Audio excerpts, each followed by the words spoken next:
pemerintah maupun swasta, mulai lancar 3 tahun terakhir. Antrian keluarga yang akan mencairkan uang kiriman sering terjadi di bank-bank.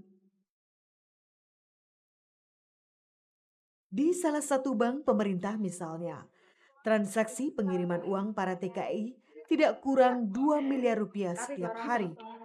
Diperkirakan perputaran rupiah TKI di Tulungagung setiap tahun berkisar antara 700 miliar hingga 1 triliun rupiah.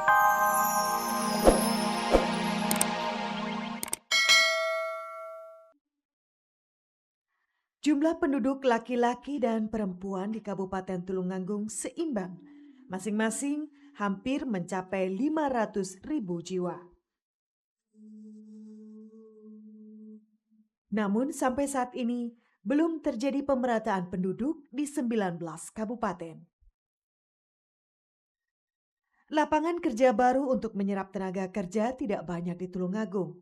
Akibatnya, masyarakat Tulungagung yang dikenal ulet mencoba berbagai usaha untuk merubah nasib. Seperti Sri Hartati yang menekuni garmen sejak tahun 86. Profesi guru terpaksa ia tinggalkan karena dengan usaha tersebut, Sri dapat menciptakan lapangan kerja bagi wanita desa Tanjung, Kecamatan Kalidawir. Saya dipinjamin uang PKK 100.000, bunganya kalau nggak salah 2% itu PKK Tanjung sini. Ya itu modal utama saya mesin jahit 100.000 itu. Terus saya akhirnya beli bahan itu yang murah-murah. Terus lama-kelamaan tetangga semua jahitkan ke sini. Banyak order. Semua desain sendiri. Saya tidak sekolah menjahit ini. Otodidak, belajar sendiri.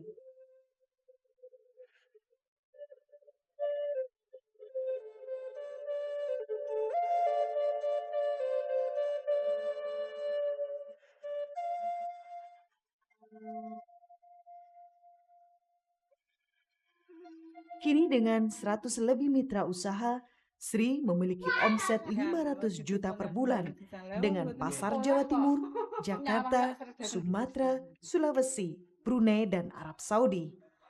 Usaha lain yang diciptakan masyarakat Tulungagung perlahan membuat gairah sektor ekonomi daerah. Para TKI umumnya berbekal pendidikan dasar pertama. Akibatnya, mereka bekerja di sektor domestik seperti pembantu rumah tangga, babysitter, atau perawat orang jompo. Namun masing-masing harus menguasai pekerjaannya secara terampil.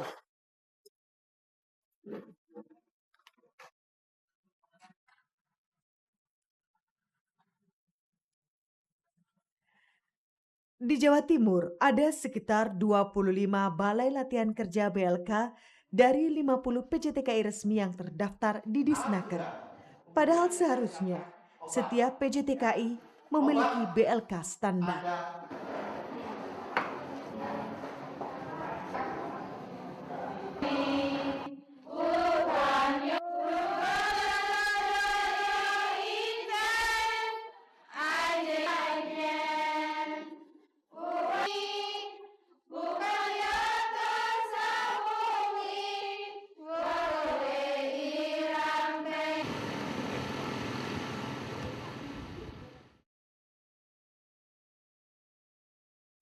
Meski dikenal sebagai kantong TKI, namun pengerah jasa tenaga kerja yang ada di Tulungagung lebih banyak sebagai penyalur. Mereka hanya menerima pendaftaran, sedang pengurusan dan penempatan dialihkan ke Surabaya, Malang, dan Jakarta. Waktu dulu yaitu waktu menterinya Pak Pamedris itu kan pakai KITKI. Di Depnaker sendiri data-data itu banyak, Bu. Data-data pemberangkatan yang ikut saya itu di Depnaker ada. Terus waktu Pak Yakob itu kan tidak ada KITKI, jadi semrawut ke Jakarta sendiri, tidak pakai KITKI, jadi tidak bisa didata. Sampai sekarang itu sudah kembali ke Bapak Pamedris ini belum ada belum ada KITKI lagi. Jadi belum ada surat kuning yang dikeluarkan dari Depnaker, ini sulit didata lagi.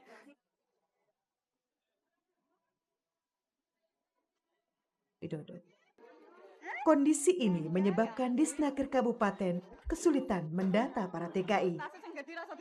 Data kepulangan TKI juga sulit didapat dari PJTKI atau Disnaker Provinsi, sebab banyak yang tidak berdasarkan kontrak kerja. Namun kepulangan TKI tetap menjadi incaran pembalak, terutama para TKI yang membawa uang tunai. Anda kenapa mesti harus dijemput dengan keluarga kalau misalnya pemulangan? Kan bisa itu nggak bisa taksi kan, nanti kan jauh rumah saya. Itu kan takut di perjalanan. Masalahnya demi keamanan kita ya. Masalah sekarang ini kan banyak penipuan kan. Masalah timbul karena penipuan dari kendaraan-kendaraan yang katanya mau diantar sampai ke rumah, ternyata sampai di jalan kita sudah ditipu, suruh bayar tambah ongkos lagi. Kini kebiasaan membawa uang tunai saat pulang kampung mulai ditinggalkan. Para TKI sudah memanfaatkan bank untuk mengirim uang.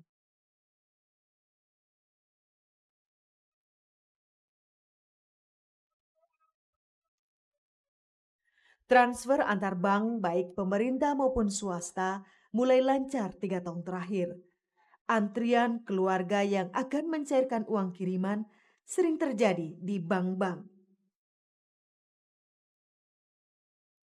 Di salah satu bank pemerintah misalnya, transaksi pengiriman uang para TKI tidak kurang 2 miliar rupiah setiap hari. Diperkirakan perputaran rupiah TKI di Tulungagung setiap tahun berkisar antara 700 miliar hingga 1 triliun rupiah. Money changers atau tempat penukaran uang juga tumbuh subur di kampung-kampung.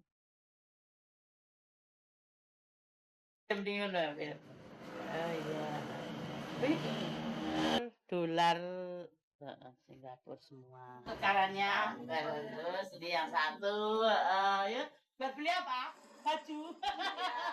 Mau hari raya, ya Mbak, makasih ya.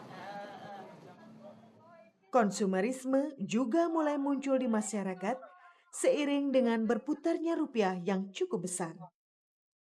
Salah satu barang yang menjadi incaran masyarakat adalah sepeda motor.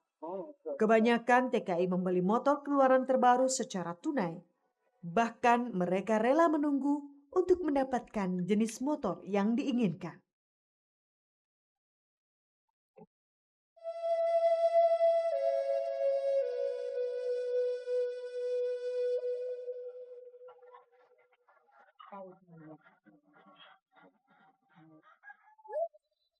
TKI telah mengubah cara berpikir masyarakat desa.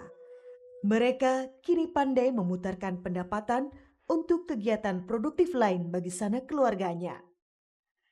Ternak ikan gurami atau ikan hias misalnya mulai menjadi mata pencaharian masyarakat desa. Sebagian besar modal usaha kecil itu berasal dari bekerja sebagai TKI. Lahan luas di sekitar rumah dijadikan empang.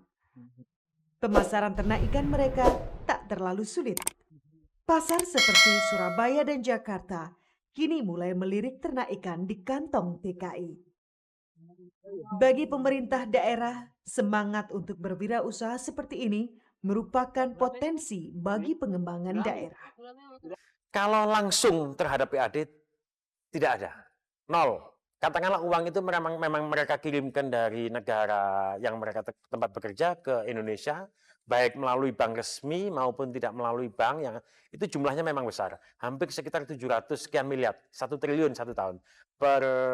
Yang masuk bank resmi sekitar 250, sekitar 300 miliar.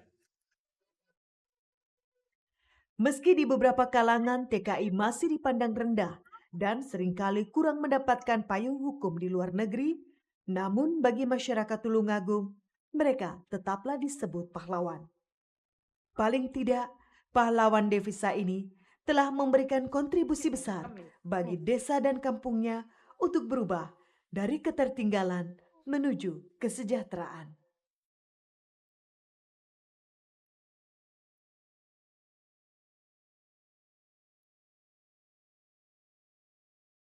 Pak.